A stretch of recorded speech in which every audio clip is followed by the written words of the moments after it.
Friends, last video में हमने बात करी थी फ़ैट लॉस और वेट लॉस की। आई होप कि आपको डिफरेंस पता होगा फ़ैट लॉस और वेट लॉस का। अगर आपने अभी तक वो वीडियो नहीं देखा है तो आप प्लीज़ सजेस्टेड वीडियो में जाके देख सकते हैं। और आज मैं लेके आया हूँ आपके लिए एक बहुत ही इंटरेस्टिंग टॉपिक कि हम फ़ैट लॉस अचीव कैसे करें, कि वज़न हम कैसे घटाएँ, अपना फ़ैट जो है हमारा हम कैसे घटाएँ। तो उसके लिए जो मेन है 3 चीज़ें जिसे हम कहते हैं ट्राइपॉड। फ़ैट लूज़ करने के लिए वो ट्राइपॉड है। अगर आपको शॉर्ट में जानना है तो सबसे पहला आपका डाइट, न्यूट्रिशन आप बहुत अच्छा होना चाहिए। सेकंड आपका एक्सरसाइज बहुत अच्छी होनी चाहिए। और थर्ड जो है वो आपका रेस्ट। इन्हीं तीनों, इसे हम ट्राइपॉड इसलिए कहते हैं क्योंकि इन्हीं तीनों लेग पे ये खड़ा होता है कि आपको फ़ैट लूज़ करना है या मसल गेन करना है, इसके ऊपर ही डिपेंड करता है। तो आइए हम बात करेंगे इसके बाद डिटेल्स में इस इंट्रो के बाद।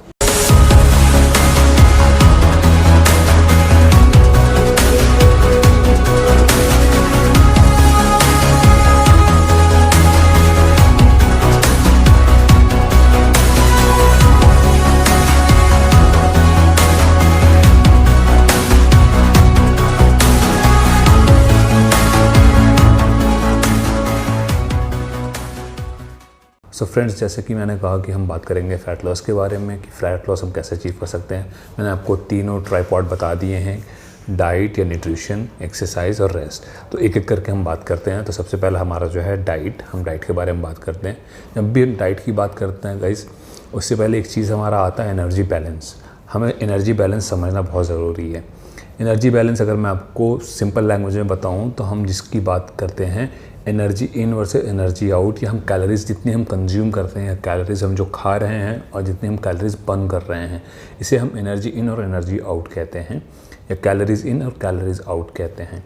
तो सबसे पहले आपको एनर्जी बैलेंस समझना है कि जब आप कैलोरीज जितनी खा रहे हैं, फॉर एग्जाम्पल अगर आप 1000 कैलोरी दिन में खा रहे हैं और आप बर्न भी 1000 कैलोरी कर रहे हैं, तो आपका वेट जो है वो मेंटेन रहेगा।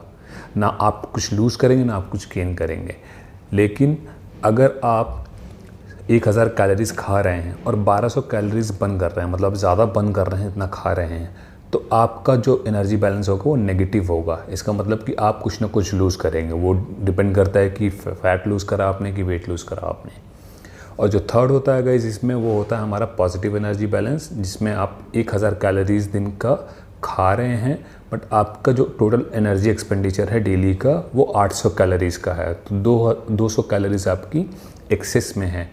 तो आपका जो पॉजिटिव एनर्जी बैलेंस होगा, तो इसमें जो होगा आप वेट या मसल गेन करेंगे इसके अंदर। तो ये तो होता है गाइस एनर्जी बैलेंस। ये बहुत ज़रूरी है, आपको ध्यान रखना है। जब भी आप वेट लूज़ करेंगे तो आपको नेगेटिव एनर्जी बैलेंस में रहना है। वो कैसे रह सकते हैं आप? डाइट के थ्रू भी रह सकते हैं, एक्सरसाइज के थ्रू भी रह सकते हैं, या दोनों के थ्रू भी रह सकते हैं, जो कि मैं आगे आपसे बात करूँगा।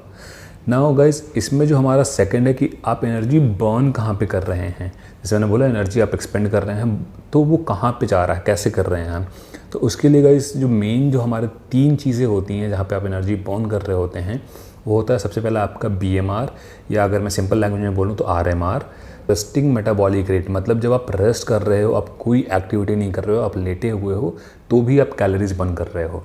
लेकिन आप सोच रहे हो कि कैसे कैलोरीज बर्न कर रहे हैं हम, कहाँ पे एनर्जी हम यूज़ कर रहे हैं। तो गाइज आपके जो इंटरनल ऑर्गन्स है, आपका हार्ट, लंग्स, आपके लीवर, आपका डाइजेस्टिव सिस्टम, आपका यूरिनरी सिस्टम, आपका एंडोक्राइन सिस्टम, जहाँ पे आपके हार्मोन्स हैं, ये सब कुछ काम कर रहा है। और ये कुछ फ्री में काम नहीं करता, ये सब एनर्जी यूज़ करते हैं जी। दुनिया में कोई भी काम फ्री का नहीं होता। आई वुड से कि दुनिया में कोई काम, सेम ऐसी बॉडी के अंदर भी कोई भी काम फ्री का नहीं होता। Everything has its price. तो ये सारी ऑर्गन्स भी फ्री में काम नहीं करते, ये एनर्जी यूज़ करते हैं और ये काम करते हैं। तो आप जो यहाँ पे कैलोरीज बर्न करते हैं वो approximately 65% of the total calorie, जो आपका टोटल एनर्जी एक्सपेंडिचर होता है, या total daily energy expenditure. For example मैं बोलूँ कि आपका 1000 कैलोरी है दिन का एक्सपेंडिचर, एनर्जी यहाँ पे आप एक्सपेंड करते हैं, उसमें से ऑलमोस्ट 65% जो है आप अपनी RMR में, मतलब आपके जो इंटरनल ऑर्गन्स हैं, जो वो फंक्शनिंग में अपना यूज़ कर लेते हैं। बाकी आपका जो सेकंड होता है वो थर्मिक इफ़ेक्ट ऑफ फूड। इसका मतलब ये होता है कि जो भी आप खाना खाते हैं और उससे डाइजेस्ट होने में एनर्जी यूज़ होती है, तो उसे हम कहते हैं थर्मिक इफेक्ट ऑफ फूड, जो कि अप्रॉक्सीमेटली 10% होता है। तो जैसे मैंने बोला कि 1000 कैलोरीज आप खा रहे थे, तो थर्मिक इफेक्ट आपके फूड से जो आएगा 100 कैलोरीज, तो सिर्फ वही आपका बर्न कर देगा। और 65% अप टू 65% मैंने आपको बताया था RMR से, इसका मतलब है 650 कैलोरी आपका 1000 में से वही बर्न कर देगा। तो थर्ड और मोस्ट इंपॉर्टेंट एक्टिविटी होती है, उसे हम कहते हैं फिजिकल एक्टिविटी।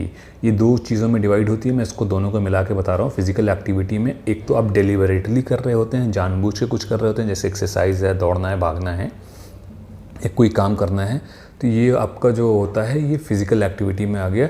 दूसरा, आप नॉन डेलिबरेटली कर रहे होते हैं। अब जैसे मैं आपसे बातें कर रहा हूँ तो आप देख रहे हैं मेरे हाथ हिल रहे हैं, ये नॉन डेलिबरेट है, बट इसमें भी एनर्जी यूज़ हो रही है। तो ये अप्रॉक्सीमेटली आपको 25 से 35% एनर्जी यूज़ कर लेता है दिन में। नाउ गाइस, अब हम आते हैं अपने पहले जो हमारा पहला पॉइंट था, डाइट। अब डाइट में हमें क्या क्या खाना चाहिए गाइस? डाइट में हमारा जो मैक्रोन्यूट्रिएंट्स और माइक्रोन्यूट्रिएंट्स, आई होप आप सब जानते हैं। मैक्रोन्यूट्रिएंट्स होते हैं हमारे carbohydrate, fat and protein, and micronutrients हमारे होते हैं विटामिन्स एंड मिनरल्स। सबके फंक्शन अलग अलग होते हैं। सो फ्रेंड्स, सबसे पहले हम बात करेंगे मैक्रोन्यूट्रिएंट्स की। मैक्रोन्यूट्रिएंट्स में सबसे पहला हमारा जो है कार्बोहाइड्रेट। अब कार्बोहाइड्रेट का जो फंक्शन है गाइस, वो आपकी बॉडी को एनर्जी देना, और ये प्राइमरी सोर्स ऑफ एनर्जी होता है। मतलब आपकी बॉडी में कभी भी कार्बोहाइड्रेट होगा तो सबसे पहले एनर्जी वहीं से बॉडी लेगी। स्पेशली आपका ब्रेन जो है वो सबसे पहले एनर्जी आपके ग्लूकोज से ही लेता है, जो कार्बोहाइड्रेट होता है। इसका जो सेकंड मोस्ट इंपॉर्टेंट फंक्शन है गाइस, ये प्रोटीन स्पेयरिंग इफेक्ट करता है। मतलब ये प्रोटीन को स्पेयर कर देता है कि प्रोटीन जो है अपना काम करे, और ये एनर्जी प्रोवाइड करता है। तो आपको कार्बोहाइड्रेट में खाना क्या है गाइस? आपको कॉम्प्लेक्स कार्बोहाइड्रेट खाना है। कॉम्प्लेक्स कार्बोहाइड्रेट के अंदर आपके स्टार्च और फाइबर जो आ जाते हैं, तो आप कॉम्प्लेक्स कार्बोहाइड्रेट खाएं। और आपको जो नहीं खाना है वो सिंपल कार्बोहाइड्रेट और रिफाइंड कार्बोहाइड्रेट नहीं खाना है। स्पेशली जो शुगरी स्टफ्स होते हैं वो बिल्कुल नहीं खाने हैं, उसके बाई प्रोडक्ट नहीं खाने हैं। रिफाइंड कार्बोहाइड्रेट्स में आपके जितने बेक्ड प्रोडक्ट्स होते हैं, बर्गर हो गया, फ्राइड हो गया, डीप फ्राइड नगेट्स वगैरह हो गए, ये सारी चीज़ें आपको नहीं खानी हैं। सो कॉम्प्लेक्स कार्बोहाइड्रेट में गाइस आप फोकस करें कि आप ग्रीन लीफी वेजिटेबल्स और फ्रूट्स खाएं।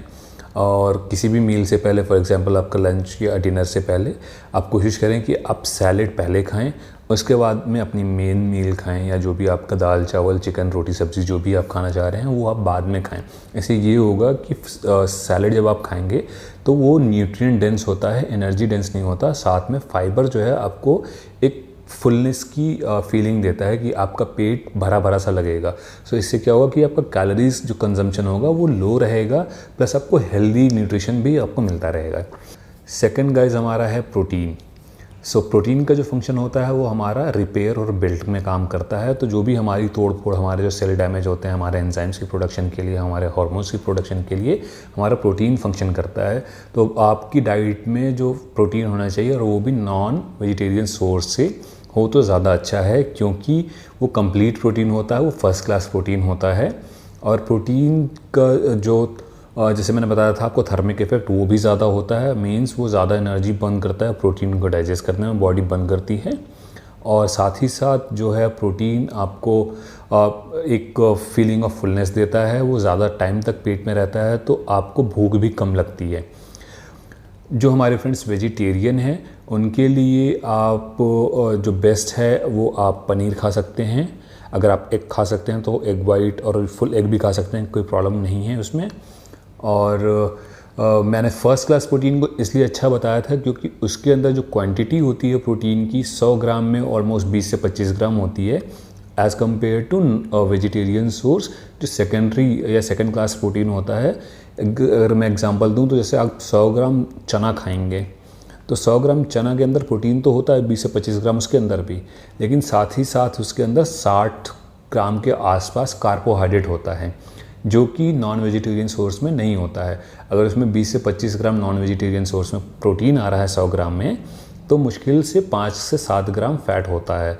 तो ओवरऑल कैलोरीज जो हैं आपकी हमेशा लो रहती हैं नॉन वेजिटेरियन सोर्स में, प्लस वो जो उसकी प्रोफाइल है प्रोटीन की वो बहुत अच्छी है ना। जो हमारा थर्ड मैक्रोन्यूट्रिएंट है वो है फ़ैट। गाइस फैट से डरने की ज़रूरत नहीं है, फ़ैट भी आपको बैलेंस डाइट में चाहिए ही चाहिए, यही चाहिए। Fat is very very important for your body, क्योंकि आपने विटामिन का नाम सुना होगा, फैट सॉल्युबल विटामिन और वाटर सॉल्युबल विटामिन। जो हमारे फैट सॉल्युबल विटामिन होते हैं, विटामिन ए, डी, ई, के, उन्हें फ़ैट चाहिए एब्जॉर्ब करने के लिए। मतलब बॉडी के अंदर अगर फ़ैट आप नहीं खाएंगे अपनी डाइट के अंदर तो वो विटामिन एब्जॉर्ब नहीं होंगे आपकी बॉडी के अंदर, इसलिए फ़ैट आपको बहुत ज़रूरी है। फ़ैट आप आपका जो सेक्स हार्मोन्स होता है एक्चुअली कोलेस्ट्रॉल प्रोड्यूस करता है which is a kind of fat, तो आपको उसके लिए भी चाहिए। आपकी जो विस्कोसिटी या स्किन की जो रिजिडिटी या आप जब कहते हैं रफ़ हो जाती है स्किन, उसके लिए भी हमें फ़ैट चाहिए कि स्किन आपकी सॉफ्ट रहे। तो गाइज़ आपको फ़ैट जो कोशिश करनी है खानी है, आप सैचुरेटेड फ़ैट खा सकते हैं, आप अनसैचुरेटेड फ़ैट खा सकते हैं। सैचुरेटेड फ़ैट में आप बटर घी वगैरह खा सकते हैं, बट ध्यान रखें कि क्वांटिटी लिमिटेड हो उसकी। उसके बाद आप अनसैचुरेटेड फ़ैट में गाइज़ आप ऑलिव ऑयल खा सकते हैं, आप सनफ्लावर ऑयल खा सकते हैं, और आप ओमेगा 3 आप ले सकते हैं। Omega 3 is a very good source of fat. आप फैटी फ़िश खा सकते हैं। फैटी फ़िश के अंदर ओमेगा 3 भर भर के होता है, जो कि बहुत ही अच्छा होता है आपके दिमाग के लिए, आपके ब्रेन के लिए। उसके बाद आप ड्राई फ्रूट्स खा सकते हैं। ड्राई फ्रूट्स के अंदर बहुत हेल्दी फ़ैट होता है आपका, तो आप फ़ैट से डरिए नहीं, आप फ़ैट खा सकते हैं, बट ये ध्यान रहे कि फ़ैट बहुत ज़्यादा नहीं खाना है। और ये ध्यान रहे कि आपको डीप फ्राइड फूड बिल्कुल नहीं खाना है, जिसके अंदर तेल बहुत ज़्यादा होता है, वो हम नहीं खाएंगे। हमें अपना क्वालिटी और पोर्शन कंट्रोल करके रखना है। और फैट के लिए जैसे आप अंडा खा रहे हैं, तो आप वाइट के साथ अगर आप 4-5 एग खा रहे हैं, तो उसमें से आप 3 एग वाइट खा लीजिए और 2 होल एग खा सकते हैं आप, तो उसमें कोई प्रॉब्लम नहीं होगी, आपको कोलेस्ट्रॉल की कोई दिक्कत नहीं होगी। तो गाइज़ ये थे हमारे तीनों मैक्रोन्यूट्रिएंट। माइक्रोन्यूट्रिएंट्स आपको, अगर आप ग्रीन वेजिटेबल्स और फ्रूट्स खा रहे हैं, सॉटे करके खाइए, आप उन्हें पका के ना खाइए, तो आपके लिए अच्छा है। आपको वहाँ से विटामिन्स और मिनरल्स मिल जाएंगे, जो कि आपकी हेल्थ मेंटेन करके रखेंगे और आपका इम्यून सिस्टम बूस्ट करके रखेंगे। सो गाइज़ ये तो था न्यूट्रिशन और डाइट के बारे में। अब हम बात करेंगे एक्सरसाइज के बारे में। गाइज़ एक्सरसाइज, जैसे मैंने आपको बताया था, फिज़िकल एक्टिविटी आपका 25 से 35% डेली एनर्जी बर्न करता है। तो ये डिपेंड करता है कि आप किस तरह की फ़िज़िकल एक्टिविटी कर रहे हैं, कितनी इसकी इंटेंसिटी है और कितनी इसकी ड्यूरेशन है। जितनी इंटेंसिटी ज़्यादा होगी और जितना ड्यूरेशन ज़्यादा होगा, आप उतनी कैलोरीज बर्न करेंगे। तो कौन कौन सी एक्सरसाइज आपको करनी चाहिए? कोशिश करिए आप कंपाउंड एक्सरसाइजेस करिए। अगर आप वेट लिफ्टिंग कर रहे हैं तो आप कंपाउंड एक्सरसाइजेस करिए। कंपाउंड एक्सरसाइजेस में आपका डेडलिफ्ट, स्क्वाटिंग, आपका ओवरहेड प्रेस हो गया, बेंच प्रेस हो गया, लैट पुल डाउन हो गया, जिसमें 2 या 2 से ज़्यादा आपके जॉइंट्स इन्वॉल्व हो रहे हैं, वो सारी कंपाउंड हैं। आप आइसोलेशन पे फोकस कम करें। मैं ये नहीं कह रहा हूँ कि आइसोलेशन ना करें, बट आइसोलेशन पे फोकस कम करें अगर आपको फ़ैट लॉस करना है तो। बाइसेप्स का मसल बहुत छोटा होता है, तो इस पर ज़्यादा आप फोकस ना करें। आप फोकस करें बड़ी मसल्स पे, जैसे आपकी लेग की मसल है, आपकी बैक की मसल है, आपकी हिप की मसल है। इन सारी मसल्स पे आप फोकस करेंगे तो जितना बड़ा आपका मसल होगा उतना ज़्यादा आपका फ़ैट लॉस होगा, क्योंकि जितना मसल होगा उतना ज़्यादा BMR होगा। जैसे मैंने बताया, BMR MR जो होता है आपका almost 65% of energy daily burn करता है। और इसमें जब हम बात करते हैं कार्डियो की, तो कार्डियो के लिए मैंने एक वीडियो बनाया हुआ है, जो कि आप देख सकते हैं सजेस्टेड वीडियो में। और उसमें भी मैंने बताया था कि आप कौन कौन से फॉर्म आप यूज़ कर सकते हैं। तो डिपेंडिंग ऑन दैट आप जो है कोशिश करें कि आप HIIT करें। आप लो इंटेंसिटी वर्कआउट ना करें, आप हाई इंटेंसिटी इंटरवल ट्रेनिंग करें, आप स्प्रिंटिंग करें, आप प्लायोमेट्रिक एक्सरसाइजेस करें। अगर आपको दिक्कत नहीं है तो ये सारी एक्सरसाइज आप करेंगे तो आपका फ़ैट लॉस स्पीड अप हो जाएगा। ना जो थर्ड इंपॉर्टेंट फैक्टर है इसके अंदर, वो है गाइस रेस्ट। रेस्ट बहुत ज़्यादा ज़रूरी है आपके लिए। रेस्ट अगर आप करेंगे तो आपकी बॉडी जो है स्ट्रेस से निकलेगी, कंसंट्रेशन लेवल आपका अच्छा हो जाएगा, आपकी रिकवरी काफ़ी अच्छी हो जाएगी। तो कम से कम गाइस मेंटेन करें आप 6 से 8 घंटे की स्लीप, अगर आप हैवी वर्कआउट कर रहे हैं। बाकी जितनी आपको नींद आ रही है आप उतना सोइए। सोना काफ़ी अच्छा है आपके लिए, आपका स्ट्रेस रिड्यूस करता है, आपका इम्यून सिस्टम बूस्ट करता है, आपका कंसंट्रेशन इंक्रीज़ करता है, और बहुत सारे इसके इफेक्ट हैं जो आप देख सकते हैं यहाँ पे। सो गाइज़ ये 3 फार्मूले अगर आपने अप्लाई कर लिए, आपने न्यूट्रिशन आपका अच्छा है, आपकी एक्सरसाइज अच्छी है और आपका रेस्ट अच्छा है, तो गारंटी देता हूँ मैं कि आप फ़ैट लॉस ज़रूर अचीव करेंगे। लेकिन अगर आप यहाँ कहीं पे भी चीट कर रहे हैं तो गाइज़ ये आप अपने आप से चीट कर रहे हैं, अपनी बॉडी से चीट कर रहे हैं। ये आप किसी और से चीट नहीं कर रहे हैं। आप जितना चीट करेंगे आपका रिज़ल्ट उतना ज़्यादा डिले होगा। So guys don't cheat. ये कोई गेम नहीं है जिसमें आपने चीट कोड डाला और ये फास्ट फॉरवर्ड हो गया। This is your life, this is your body, और ये बॉडी ही एक ऐसी जगह है जहाँ पे आप रह रहे हैं और ये आपके साथ रहनी है। सो गाइज़ आई होप कि आपको वीडियो पसंद आया होगा। अगर पसंद आया है तो प्लीज़ लाइक करना ना भूलें, subscribe to the channel, share it with your friends, and I hope to see you in the next video. Till then, keep safe and mask ज़रूर लगा के रखें गाइस, बहुत ज़्यादा इंपॉर्टेंट है. And see you in the next video.